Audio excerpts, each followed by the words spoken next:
আদম আলাইহিস সালামের বুকের বাঁকা হাড়টি থেকে হাওয়া আলাইহিস সালামকে যখন সৃষ্টি করলেন, উনি ঘুমাচ্ছিলেন, ঘুম থেকে উঠতে দেখে একজন মহিলার কাছে বসা। তখন দেখা যায় হাত অটোমেটিক যায়। আল্লাহ বলে হাত সামলাও, হাত সামলাও, বিয়া করাই দিল। শেষে আল্লাহ নিজে খুতবা পড়ে মোহর দেওয়ার মাধ্যমে আল্লাহ নিজে দুজনের মধ্যে বিয়ে করাই দিল। তাহলে বোঝা গেল আদম আলাইহিস সালামের যদি যায়, আদম সন্তানেরও যাবে।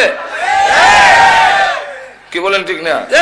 সুতরাং এই নারীদেরকে যদি পুরুষের দরার থেকে রক্ষা করতে হয়, তাহলে পর্দা লাগবে, হেজাব লাগবে, পার্টিশন লাগবে, আর না রক্ষা করা যাবে না। অপরদিকে যারা পর্দার বিধান উঠাই দিতে চায়, এদের উদ্দেশ্য হইল আমাদের সমাজ থেকে বিয়ার প্রথাটা উঠে নিত। তখন আর বিয়া থাকতো না, খালি খালি ফ্রেন্ডশিপ থাকবো। ফ্রেন্ডশিপ, গার্লফ্রেন্ড, বয়ফ্রেন্ড, আঙ্গুল ধরে ধরে আড়াআড়ি, আর কিছু। ইউরোপ বানাইতে চায়। আমি আমেরিকার একটা স্টেট আছে, এটার নাম হলো মিশিগান। এটা হইলো আমেরিকার এক বর্ডার, তার পাশের রাষ্ট্র হইলো কানাডা, মাঝখানে একটা নদী। তো নদীর পরে হাঁটতে গেলাম আমরা কয়েকজন। তো আমরা তো হাঁটতেছি, তসবিহ পড়তেছি, সুবহানাল্লাহ, সুবহানাল্লাহ, ডাইনিমামে চাই না, চাই তুই হল। ইয়ার পরত দু তিনজন ওই ব্রেঞ্চের মধ্যে বসা আমাদের কাছে দৌড় দেখিয়া জিগায়, তোমরা যে এইভাবে একা একা ঘুরতেছো, তোমাদের কি গার্লফ্রেন্ড নাই? গার্লফ্রেন্ড আমরা বুঝেনি। হ্যাঁ, মহিলা মহিলা বন্ধু নাই। তখন আমরা তার বুঝাইতে চেষ্টা করলাম যে ইসলামে এইভাবে বিবাহের আগে যুবতীদের হাত ধরে আঠা, এটা ইসলামে অ্যালাউড না, ইসলাম গ্রহণ করে না। তো আমাদের সমাজেও যারা চায় এরকম করতে, তখন আর বিয়া থাকবে কই? থাকতো না, থাকবে না। এক কলেজের দেওয়ালের মধ্যে লেখা, হে কুমার, তুমি বিয়াতে রাজি হও না কেন? বিয়াতে রাজি হও না কেন? কোন বাটফারা জানে, নিচে আরেক লাইন লিখে দেয়া গেছে যে সস্তায় যেখানে দুধ পাওয়া যায় গায়ে ফালে কে। অর্থ বুঝছেন না? সস্তায় যদি দুধ পাওয়া যায়, গায়ের গোবর ফালাও, গায়ে ভালো ঘাস খাওয়াও, এই বুঝা কান্দ কোন নেওয়ার দরকার আছে?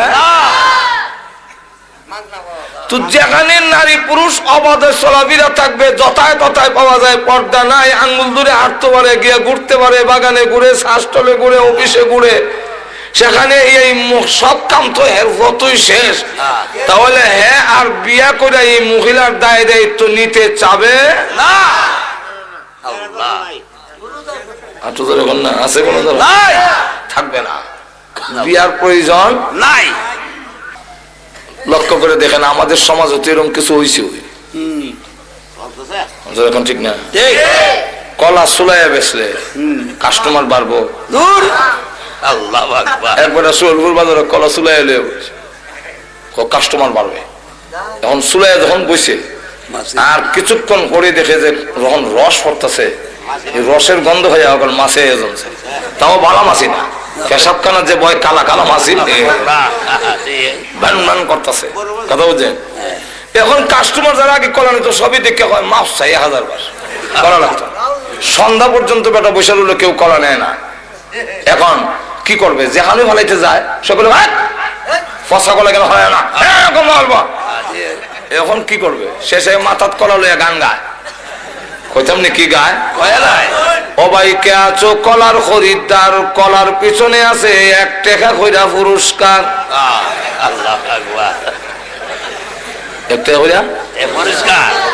দুই যুবক ব্রিজ বইয়া কই, মন আশ্চর্য কলাওয়ালা তো দেখছি, কলার পিছে মিলে 1 টাকা করে পুরস্কার।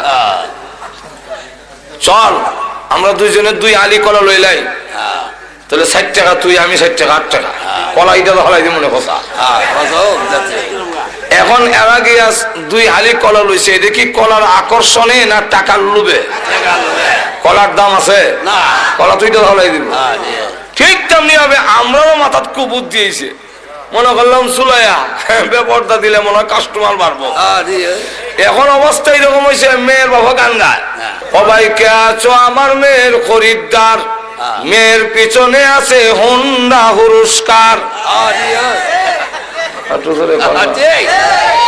সবাই কে আছো আমার মেয়ের খরিদ্দার, মেয়ের পিছনে আছে ফ্রিজ পুরস্কার। যুবকরা কয় বিয়া করার তো ইচ্ছা আসিল না, এই বুঝা নিতাম আসলাম না, মোটর সাইকেল যখন একটা চার একটা করে লাই। তাহলে এবার বলেন হেকিম মেয়ে লোকের আকর্ষণে বিয়ে করছে না হুন্ডার লোভে? এর কাছে হুন্ডার দাম আছে, বউর দাম নাই। যেরকম ঠিক কিনা ভাই? আমি জন্য বলতেছিলাম পুরুষদেরকে আল্লাহ যেমন 10 জন পুরুষকে জান্নাতের সার্টিফিকেট দিয়েছেন, ঠিক তেমনি ভাবে 10 জন মহিলাকে দুনিয়াতে জান্নাতের সার্টিফিকেট দিয়েছেন। এর মধ্যে একজন খাদিজাতুল কুবরা রাদিয়াল্লাহু আনহা, ওনাকে আল্লাহর নবীর মাধ্যমে জিবরাইল বলেন, ওগো নবীজি আপনার খাদিজাকে মহান আল্লাহ এই মুহূর্তে সালাম দিয়েছেন এবং ঘোষণা দিয়েছেন আল্লাহর তৈরি জান্নাত ওয়াজিব হয়ে গিয়েছে। কিন্তু ইয়ার পরেও আল্লাহ বলে যে কবরের কোনো সামান নাই। আর আমাদের হালত কি? ও মুসলমান, আমাদের অবস্থা কান্নার কারণ হইল আমি পৃথিবী থেকে বিদায় হয়ে গেলে কবরের জগতে যখন রেখে দিবেন, কবর যে বলছেন এইভাবে চাপ দিবে, এটা কিন্তু রেহাই নাই, সবকে দিবে। আল্লাহর নবী বলেন কবরের আযাব থেকে যদি কেউ রেহাই পেত, আমার সাদ ইবনে মুআয রেহাই পেত। খাদিজাতুল কুবরা রাদিয়াল্লাহু আনহা বলেন, ওগো নবীজি আপনার ব্যবহারের একটা কাপড় আমার কাফনের ভিতরে দিবেন কিনা? আল্লাহু আকবার।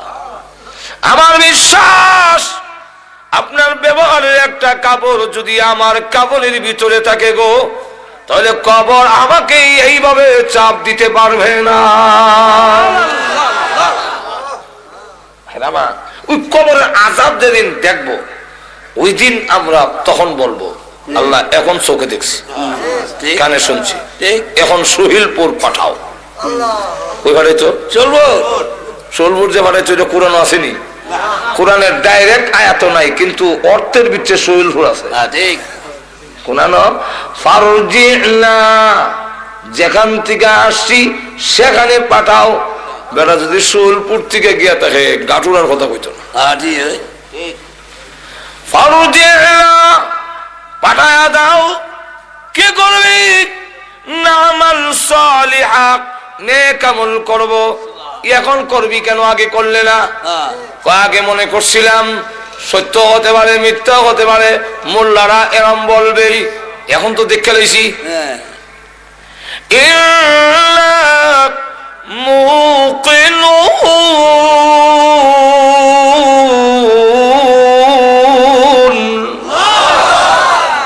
এখন দৃঢ় বিশ্বাসী হইছি। যখন ঠিক এই পৃথিবীতে আমাদেরকে পাঠাইছেন তার গোলামি করার জন্য, আবার আল্লাহর দরবারে আমাদের ফিরে যেতেই। একটু জোরে কন্যা মনে আছে তো আপনারা? আরো জোরে কম আছে।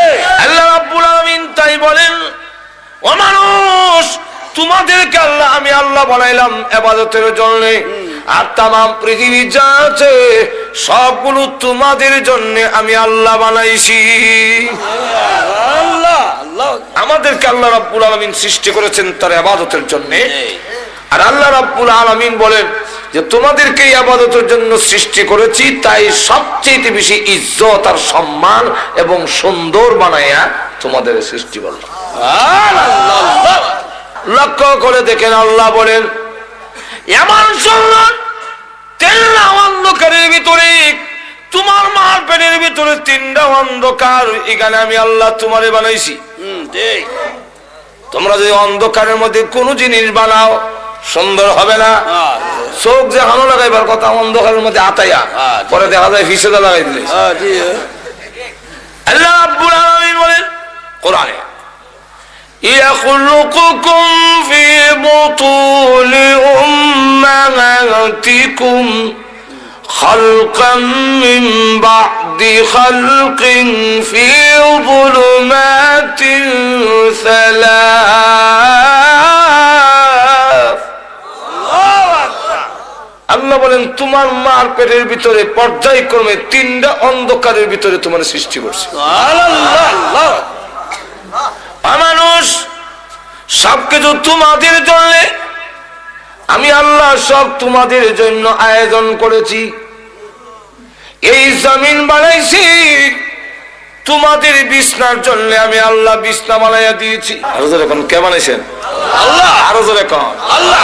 বৈশা রয়েছেন যে আল্লাহ বলেন জমিনকে অনুগত করে দিয়েছি তোমাদের জন্য, আর আমি আল্লাহ জমিনকে জানাই দিছি কোনো শব্দ করবা না।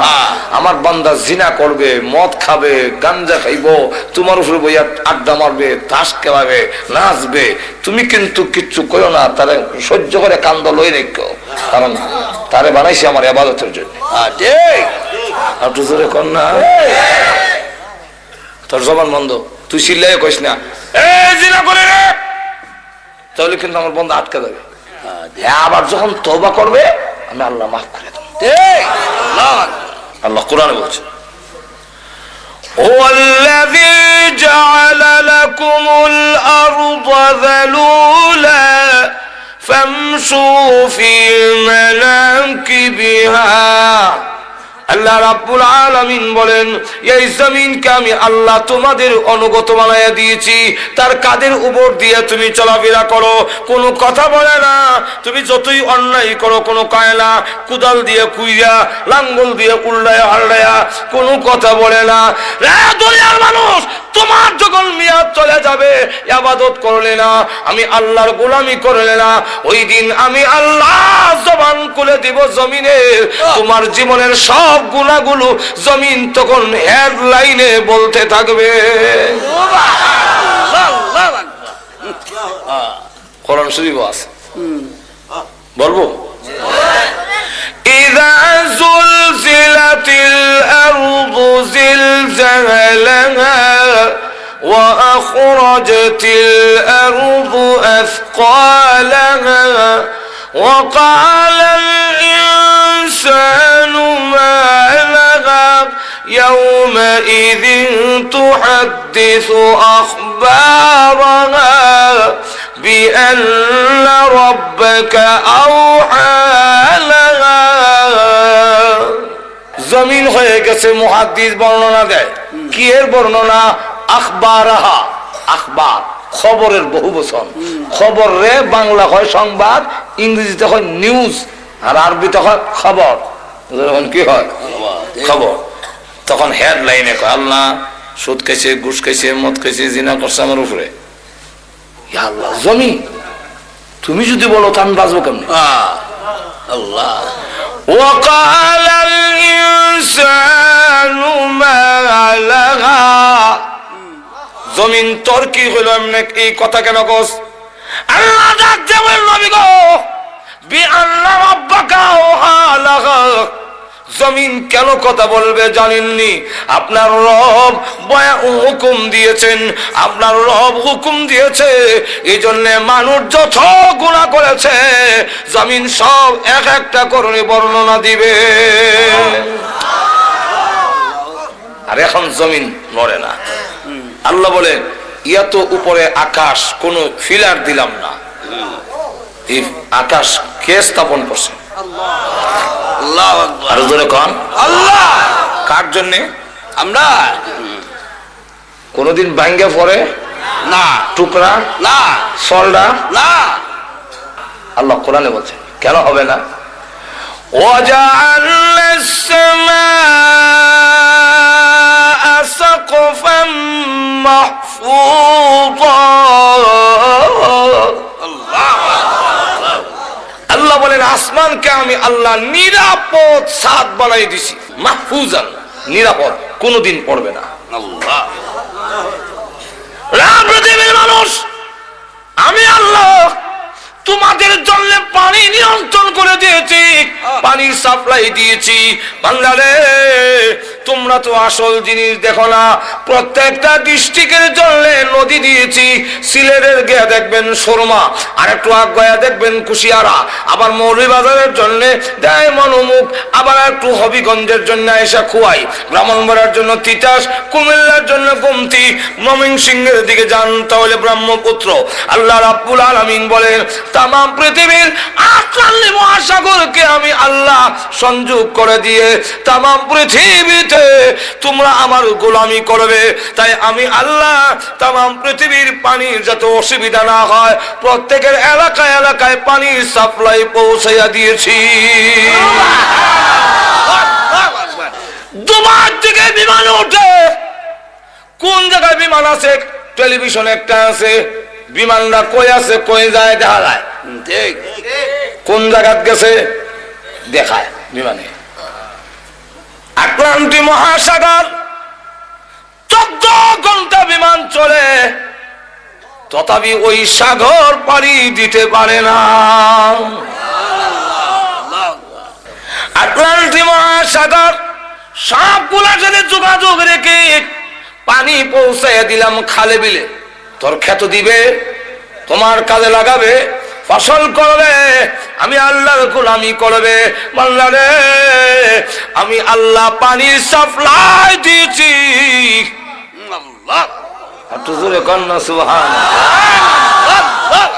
আবার কোন নদীর মধ্যে উপরে হলো লবণাক্ত নিচে মিঠা, অথবা উপরে মিঠা নিচে লবণাক্ত, কোন বান নাই, শুধু একটা হুকুম, পানি রে ও লবণাক্ত পানি মিঠা এলাকার যাইস না, আমার বান্দা অসুবিধা হবে, সে আমার ইবাদত করবে। এখন দে ওয়াজালা বাইনাল বাহরাইনি হাজিজা, মাঝখানে একটা পার্টিশন, শুধু অর্ডার। আমি নিজে নেমে দুই ফানির এক কানা করার লেগে চেষ্টা করিস। আল্লাহু আকবার, আল্লাহু আকবার, ধাক্কা দেই ইজিকে যায়, আবার জায়গাতে জোরে বলে আল্লাহু আকবার। ও মানুষ নিমক হারাম, এরপরে যদি অবাধ্য হও, এরপরে যদি আমার গোলামি না করো, এরপরে যদি গান বাজনায় লিপ্ত হও, এরপরে সৎ কাজে লিপ্ত হও, কঠোর শাস্তির ব্যবস্থা আছে। এখন লক্ষ্য করে দেখেন, মিঠা পানি লবণাক্ত পানি, মিঠা পানি রাখছেন আমরা খাইবার লেগে, আর লবণাক্ত পানি কেন? তাফসীর কিতাবে লেখেন লবণাক্ত পানির কারণ হইল ওই যে কুত্তা বিলাই গরু ছাগল মরে, লাশ মানুষ পচা গইলা যায়, নদীটা ভাসায় নেয়, নিয়ে লবণাক্ত পানির মধ্যে ঢুকাইয়া তার প্রয়োজনটাকে নষ্ট করে দেয়, যাতে আবহাওয়া দূষিত না হয়। নাইলে আবহাওয়া সাপের বিষ, ফলনার বিষ, কুত্তার বিষ, তখন বিষ আবহাওয়া বিষাক্ত হইয়া তোর না খেতে যাইব, গিয়া সব পাশ নষ্ট হয়ে যাবে। তোদের সবগুলো ঠিক রাখার জন্য তুই না আমার গোলামি করবি, তুই না আমার সাজদা দিবি। ও নিমক খারাপ মন্দা মাজরে কোন ঠিক কিনা, তুই যে আমার সাজদা দিবি, আমি তোর সব আয়োজন করে রাখছি। وجعل خلالها أنهارا وجعل بين البحرين حاجزا أإله مع الله।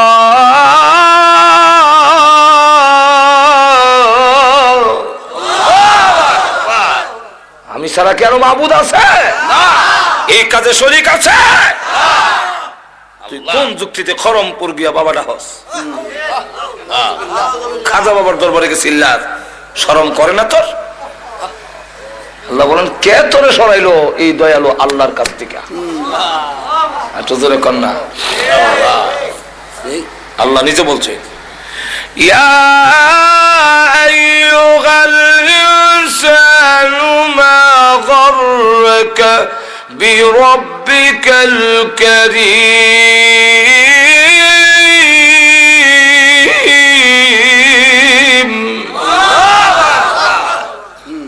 ও দুনিয়ার মানুষ, তোকে কোন জিনিসে, কোন বস্তু দাতা রবের কাছ থেকে তোরে সরাইলো? যিনি দাতা, দানশীল আল্লাহ। এত দান করলেন যিনি, তার কাছ থেকে তোরে কে নিল বান্দারি? মাজরে কোন ঠিক বাবা বান্দারি লাইন সারা চলে না রেলগাড়ি। তুই সেইখানে গেলে তুমি কেন বলো বাবা তোমার দরবারে কেউ ফিরে না খালি হাতে? তোর তোমার দরকার ছিল আল্লাহ তোমার দরবারে কেউ ফিরে না খালি হাতে। এই আয়াতের ব্যাখ্যায় লেখেন ইয়াহইয়া ইবনে মাআজ রাহমাতুল্লাহ আলাইহি এত বড় বক্তা ছিলেন যে ওনার ওয়াজে প্রতিদিনই 10, 20, 30, 40 জন পর্যন্ত মানুষ কলজা বেটে মারা যেত। সেই আল্লাহর ওলি তিনি বলেন হাসরের দিন যদি আল্লাহ আমার জিগায় কিসে তোমারে আমি দয়ালু দাতার থেকে সরাইল, আমি তখন কইয়া দাঁড়াম তোমার দয়ায়। আল্লাহ তোমার দয়া মায়া আমার নষ্ট করছে। এটা কেমনে? এটা বুঝতে হইলে আগে বুঝেন, অনেক সন্তান কিন্তু মার দয়াটারে ফুজি করে নষ্ট হয়। বুঝছেন? হে মাদ্রাসা থেকে মার কাছে গরম ভাত খায়, আমার পানি ভাত দেয়। মার দয়া মায়া বেশি তো কপুত্রে আর যাবার দরকার নাই। আসলে কিন্তু আর পানি ভাত দেয় না। এই কথাটা কোয়ার উদ্দেশ্য হইল এ নষ্ট হইতো। ঠিক কিনা? মার দয়া মায়াটারে পুঁজি করিয়া অনেক সন্তান নষ্ট হয়। এই এমনি মাল বুঝাইতে চাচ্ছেন আল্লাহ তুমি তো রহমান দয়া করছো আমারে, আর আমি দয়াটা বুঝতে না হইলে নষ্ট হয়েছি। কিভাবে?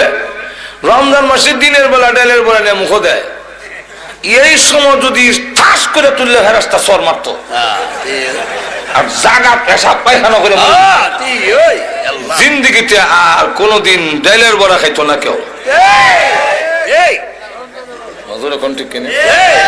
কিন্তু আল্লাহ করছেন দয়া, কিতা হইছে ঠিক কিনা?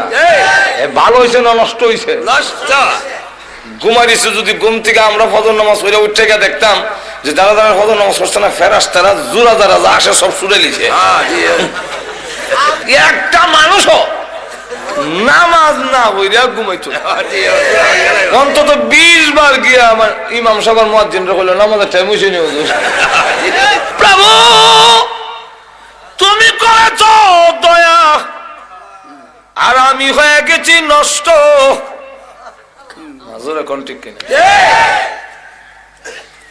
মা যখন ছোট সময় দুষ্টামি করতাম তো আব্বার কাছে বিচার গেলে আব্বা কইতো হয়তো হে থাকবে আর না হয় আমি থাকবো। আমিও বাড়ি থাকি না, খালি চক্কর দেই। আল্লাহর কি মর্জি, এক ঘরের সাইডে আমি আইতাছি, আব্বা যে এই সাইডে দিতেছে এটা তো আমার জানা না। দুজনকে মুখামুখি এমনি হয়ে না রে আব্বা কত দৌড় দিস না, ঠ্যাং ভেঙেলাম। আমিও দেখলাম দৌড় দিয়া জানলা হয়ে তখন সৎ মেনু চলি গজব থেকে বাজবার লেগে কাম হয় না। আব্বা দৌড়ে বাড়িতে নিয়েছে নিয়ে একটা লাঠি লইছে, লাঠি এখন উপর দিকে উঠেছে, এখন আমার বসুর হইব আজাব না দিলইব। এমনি সিলি মারতাম, মানে মা মার দয়া মায়েরা বেশি না কম? মা এমনি দৌড় দিয়ে সন্তান আর লাঠির মাঝখানে ডুইকা যায়। ডুইকা তখন বলে মায়ের লাগো আর দুষ্টামি করবে না। মা খুব ভালো করে জানে আমি মায়ের খাই ও দুষ্টামি ছাড়তাম না। মা দয়া মায়া যেমন বলা হয়ে দাঁড়ায়, আল্লাহ বলেন আমি রহমান। তুই যখন নামাজ পড়স না, তুমি যখন রোজা রাখো না, সুদ খাও ঘুষ খাও জিনার মধ্যে লিপ্ত হও, আমার গজব যায় তোকে ধরার জন্য। আমি আল্লাহ দয়ালু, আমি দেখে আমার বান্দা মরে যাবে, ধ্বংস হয়ে যাবে। এমনি আমার দয়া মায়াকে ডাক দিয়ে বলি ইন্না রাহমাতি সাবাকাত গজবি, গজবের আগে আগে দৌড় দে। আমার বান্দার গজবের মাঝখানে ঢুইকা গিয়া বলবে গজব রে পড়িস না, এবার রমজানও ডাইলের বড়া খাইছে, সামনের রমজানে আর খাইতো না। আমি আল্লাহ করি তোর দয়া, আর তুই গেছিস নষ্ট হইয়া। ঠিক কিনা? এই যে ইহিয়া ইবনে মাহাজ কর, আল্লাহ যদি জিজ্ঞাসা করেন তা আমি কমু তোমার দয়া মায়া যদি না করতা অত নষ্ট হইতাম না। আল্লাহ আমি যেমন আগে দয়া করছি মরার পরও দয়া ছাড়া বাঁচতে পারবি না। ঠিক কিনা? ধরে লইব, কারণ সিস্টেম যেভাবে দেয়া রাখছি তুই ধরা পড়বে। সিস্টেমে ধরা হয়ে আছে কইতাম নি এক ঘটনা, কারণ সিস্টেম তৈল যার ওজন নেকের ওজন বেশি হইব জান্নাতি, আর যার গুনাহ বেশি হইব فأما من ثقلت موازينه فهو في عيشة راضية وأما من خفت موازينه فأمه